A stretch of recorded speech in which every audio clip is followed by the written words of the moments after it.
Ngayong araw guys, bigla kami nag-crave sa bulalo. Kaya naisipan namin na magluto ng napakasarap na seafood. Grabe, nakaka-craving sanitize guys. Kaya tamang food trip na naman ng mga itik. Wow. Kanyari. Saan? Agad ako! Aray! Kuchili mo ban? Baka dapat ginigiliti. Tingin mo. Yan. Yummy, may tome!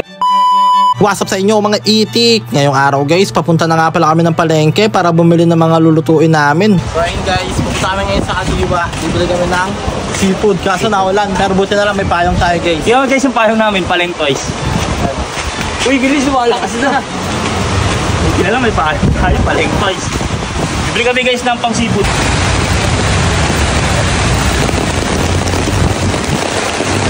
Ito guys, pating. Kaya pagkaitin yung karte namin. Dahil sa ulan, hahanapan natin ang kabagay natin ang food.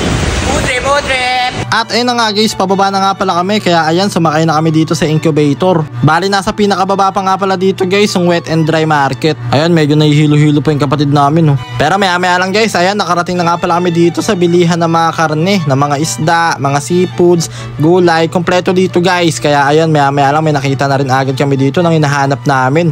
Ayan, may tahong at eto ang pinakamalapit dito guys, sariwan-sariwa pa dito yung mga Mr. Crab. Bali, ang gagawin nga pala namin kasi guys ay mixed seafood na naka-buttered. Buttered garlic pala. At eto guys, so ready na siya mag-buttered garlic oh. Grabe, napakalaki na ito guys, kaya talagang paldo ka dito pag pinoad trip mo to. Maya-maya lang guys, ayan, hindi pa kami nakakalayo, may nahanap na agad kami dito ng hinahanap naming pusit. Kaya namili na agad si Baron ng mga medyo malalaki tsaka medyo malalambing na pusit. Saka sa mga palad nga lang guys, biglang lumakas ang ulan sa labas. Wait, paano kaya kami makakapagluto na ito sa rooftop? Pero okay lang yan guys, napanaginipan naman ni Baron na titigil daw yan mamayang 3 o 4. Kaya ayan, nagpatuloy na kami dito sa pamimili. Bumili na rin pala kami dito guys ng mga naglalakihang hipon na maliliit lang. And after that, bumili na rin nga pala kami ng 2 pirasong mais na medyo malaki-laki. Eto rin kasi magpapaganda guys sa gagawin naming mixed seafoods. So ayun na nga guys, after that, umuwi na nga pala kami. Pag-uwi nga pala namin sa bahay, hinugasan na agad namin yung mga pinamili namin ng mga seafoods.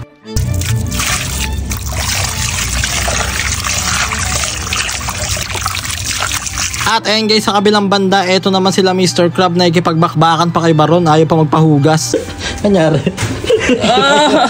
Saan? Agad ako! Aray! Kuchili mo ban? Hindi! Sukitin mo dito sa loob! Hawakan mo! Magaya. Huwag mong dailain! Baka dapat ginigiliti. Kabaon yung ano, yun o. Pati nga, pati ka lang, baka aray! Wait lang! Gantingin mo. Yan. Ay, kumalo. Ay, yung pinakamasakit sa dulo. At ayun nga guys, matapos ang matinding pagsubok na pinagdaanan ni Baron, ayan, pinaghihiwa na nga pala namin dito yung mga naglalakihang pusit. Buti pati si pusit, hindi na naanakit, talagang behave lang. Baka pusit yan. At ayun na nga guys, after that, ganito nga pala magluto ng gagawin naming mixed seafood. Una sa lahat guys, papakuluan mo nga pala muna yung mga lahat-lahat ng mga seafoods na pinamili mo. Bali, papakuluan mo lang siya guys, tapos pag kumulo na, hahanguin mo na agad siya mamaya-maya. Kaya ayan, habang inintay nga pala namin kumulo, maghihiwa naman kami ngayon ng mga bawang. Bali, yung binili nga pala namin bawang guys, yung nabalatan na para mas madali. Tapos meron kami gantong gamit para mas madali rin maghiwa. Ay, start. Mali. Galugin mo. Oo, palagay. Bawas. Kailangan pala konti lang mo. Tsaka dadagdagan mo na lang pag ano na. Ayaw pre. Pag pinunog. Pag sira.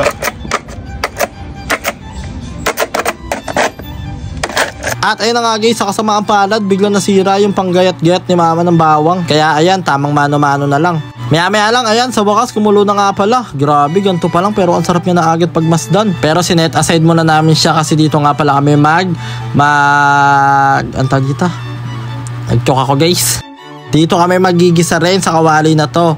Kaya ayan, naglagay nga pala kami ng buttered at tinunaw-tunaw lang muna namin siya guys. And after that, naparami nga pala yung lagay namin pero okay lang dahil marami rin naman kami nahiwang bawang. Ayan guys, halu-haluin mo lang siya, igisa-gisa mo lang siya hanggang sa maging golden black na siya. Tapos ayan, nilagay na rin namin yung sibuyas tsaka luya. Tapos halu-haluin mo lang siya ulit guys, mekos-mekos mo lang siya.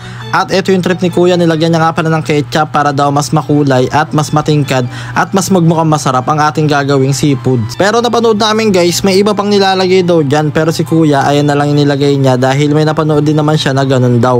Kaya tignan nyo guys, medyo masarap naman siyang pagmasdang guys oh. And after that, ayan, nilagyan na nga rin pala ni kuya ng Sprite. Konti nga lang pala yung nilagay niya guys para hindi magka-UTI yung crabs.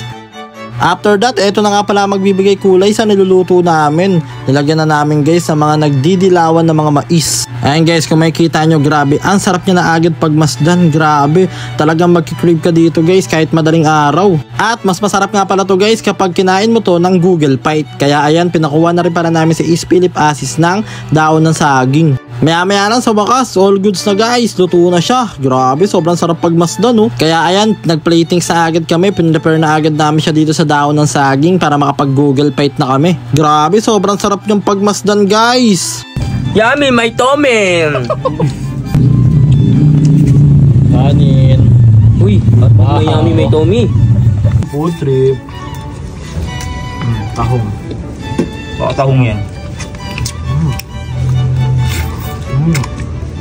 Boom. Wow. Atog may lami, may tomi. Boom. Sarap po. Tutong. Uy, crabs oh. Solid pre. Pakainin kasi Mr. Crab. Sabaw. Uy, sarap. Yummy. Sa akin, hipon. Baka hipon yan. Solid pre. Pusit. Pusit. Egg sandwich. Sarap. Kinagat ako! Aray! Kaya tamang food trip na naman ng mga itik. Nasayang na naman namin almost 7 minutes ng buhay nyo guys. I love you all.